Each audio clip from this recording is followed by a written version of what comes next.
Hello বন্ধুরা, আমি আজকে নিয়ে চলে এসেছি আপনাদের কাছে পটল এবং আলুর ভাজা।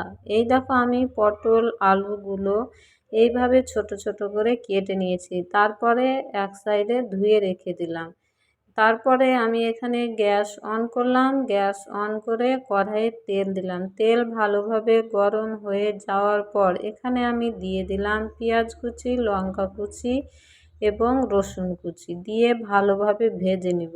এই দেখো ভাজা হয়ে গেছে। তারপরে আমি এখানে দিয়ে দেব পটল এবং আলু দিয়ে আমি এখানে কিছু মশলা অ্যাড করব। মশলা হলো লবণ, ধনে গুঁড়ো এবং হলুদ। আমি এই তিনটি মশলাই সবজিতে ব্যবহার করি। ভাজাতে অত মশলা ব্যবহার না করলেও চলবে।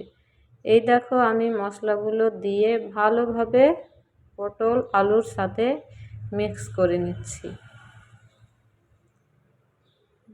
তারপরে আমি এটাকে 5 মিনিটের জন্য ঢাকনা দিয়ে ঢেকে রেখে দেব। আর গ্যাসের ভলিউম কিন্তু লো আঁচে করে রেখে দেব। যে কোনো ভাজা করতে গেলেই গ্যাসের ভলিউম লো আঁচে করে রাখুন। ভাজাটা খুব সুন্দর হবে এবং ভালোভাবে সিদ্ধ হয়ে যাবে।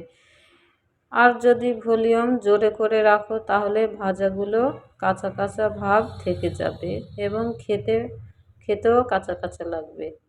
তার জন্য গ্যাসের ভলিউম লো আঁচে করে রাখুন, দেখবেন সব ভাজাগুলোই সুন্দর হবে।